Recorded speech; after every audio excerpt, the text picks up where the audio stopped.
Everybody, it's Mad Master here. I'm doing another video. I know it's been a while since I've done a video, so I figured I'd do one today since it's been a little bit of a length of time and I seem to be increasing in subscriber count. You know, not necessarily anything significant, but you know, we're pushing towards 500.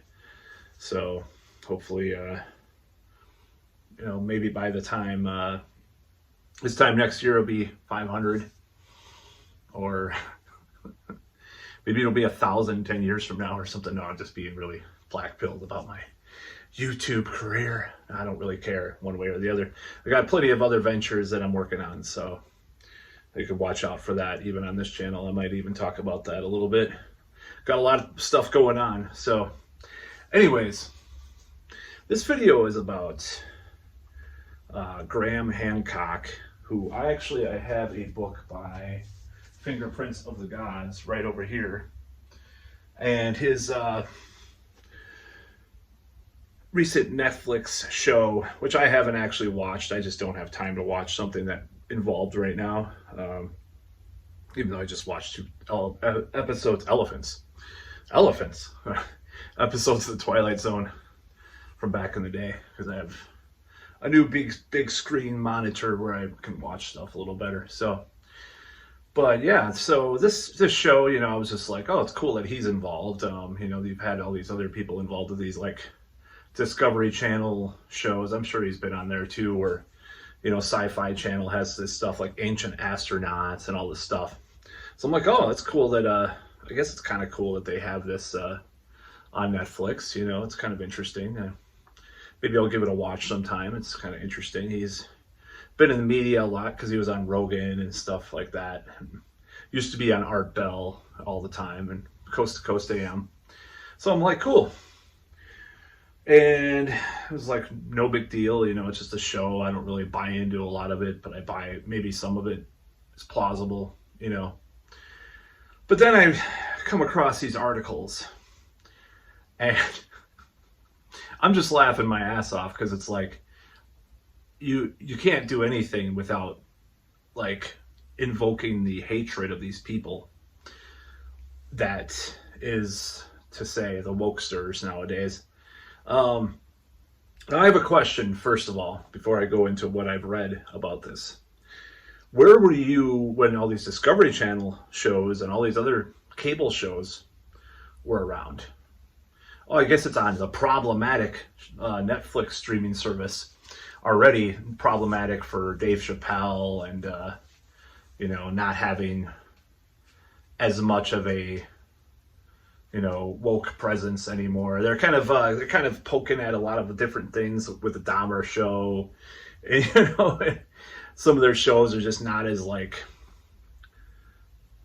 obsessed with identity politics anymore. I've noticed, like, they just do a show. Maybe, you know, maybe the character is transgender or African American, or, you know, whatever, BIPOC or whatever the hell, you know, whatever label you want to use, but they don't make a big deal out of it.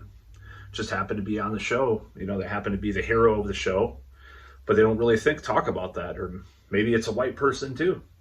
Who knows? You know, maybe it's just about a white person. And I'm just saying, like, back when we didn't obsess about those things. But, you know, there were times where people were excluded on purpose. Like, I did a video about the movie Gleaming the Cube, where they cut out a interracial kiss on purpose, seemingly. So there is that legacy, and this is kind of like overcorrection in the other direction. That said, these articles are just total cringe about this new Netflix show. And like, even I saw a article accusing of it having white supremacist roots. Now, I know like Atlantis and some of Theosophy and all some of those myths have kind of given rise to some anti-Semitic tropes and stuff in the past, and they kind of tied into the Nazis and stuff like that. But like, saying in any kind of like this arcane archaeology or crypto archaeology or anything like that is white supremacist is pretty, it's like, you're kind of reaching there for something that, you know, may or may not be there. Now, that's the whole thing. It's like all these cable shows were about this stuff. But now, oh my God, you know, it's on my Netflix. I'm watching Netflix, wearing my mask with my they them friend, not boyfriend or girlfriend, and I'm wearing my mask, and I'm gonna, you know, get pegged, and then, even though they have a vagina, the other person, and then I'm gonna like eat some soy and like go to a BLM protest and burn down the town, and then vote for Biden. You know, it's like, you know, I'm just doing the most like stereotypical shit possible. It's hilarious, in my opinion. But yeah, The Guardian had an article about this and how it's dangerous misinformation because we're talking about archaeology in this way. It's fucking entertainment. I mean, with partial, you know, speculative science, at least, like just maybe 25%, 20%. It's not supposed to be dangerous misinformation. Are they going to call everything that's like on the fringe of science disinformation now after the CV19? You know, after that, they're just going to start calling everything that from now on. These people are insane. They're mentally ill. You know, I'm not one to talk about that, but still, they are. They're mentally ill. They're so obsessed with calling things problematic that this stupid, I mean, okay, I think Graham Hancock may be kind of kook, you know. He may be a little out there, you know, like he may just be kind of crazy and stuff. I don't know. You know, I can't judge. I'm not an archaeology expert.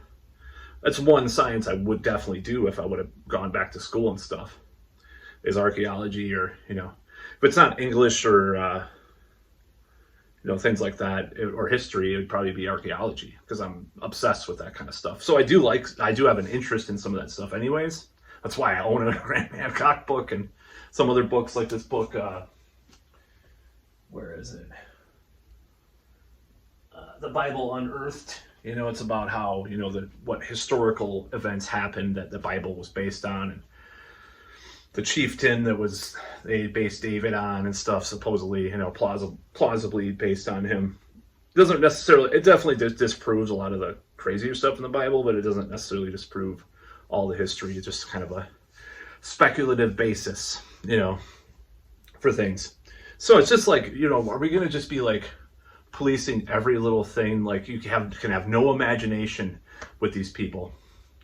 You know, these people don't want you to have an imagination. They don't want you to talk about this stuff because it's problematic to talk about these, because there's an actual science called archaeology. Ugh. It's like, yeah, it makes a mockery of some of it, and there's big archaeology. Just like, well, that's, I guess, Graham Hancock just like talks about when people talk about big pharma. But any kind of institution in a capitalist society is going to be unduly influenced by capitalism to some extent. Look at education. I mean, I had to pay like $900 to get three or four textbooks back in 2019 when I was going to go back to school for history, by the way. And I dropped out a couple weeks later because there was no way I could do it with a 10 hour a day, 4 day a week job, and then having a life as well. And so, like, this whole notion that, oh, we can't talk about like the institutional corruption of things by capitalism or by, you know, whatever. It's like, it's just so stupid. And since like 2016 or even more 2020, we can't, you know, people don't want to talk about that. But yeah, archaeology could probably be corrupted. You know, they could have like some kind of you know, like Noam Chomsky would talk about, you know, some kind of a linguistic, like self-censorship towards things, or, you know, things like that. You can talk about that, or anything can be corrupted. Any kind of institutional any type of institution can be corrupted by capitalism. That's my point. I mean, who knows? Maybe archaeology is like that, you know, or it has certain biases because, you know, certain self-enforced biases, like a lot of things have, that could push out, you know, countering narratives. That happens with everything. I mean, that's happened for centuries. You know, look at Galileo and, you know, people like that. I mean, I don't know much about Einstein's life, but maybe he was pushed out, you know, if like universities laughed at him, you know, or something like that about relativity. I don't know. I haven't read enough about that. I actually have a couple books, like I have a book about Tesla and stuff, but I've never, not about the car manufacturer. But anyways, yeah, that's what I think about that. And I think it's pretty shameful that these people have to grasp onto all this stuff all the time just to make their money on their clickbait. You know, like The Guardian is one of them.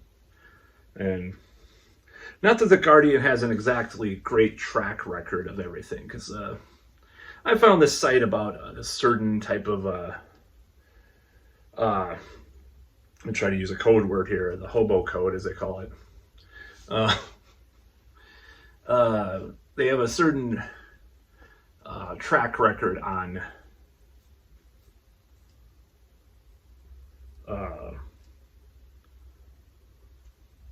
trying to think of the word. Oh yeah, that's a better primate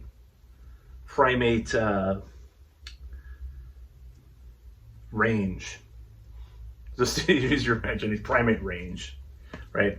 They have a certain record on that. They were predicting all this stuff, like that New York would be in. I mean, I don't know with all the articles, but most of them were from The Guardian, from this website that I found. I'm like, oh, 2004, by 2010, this city will be underwater.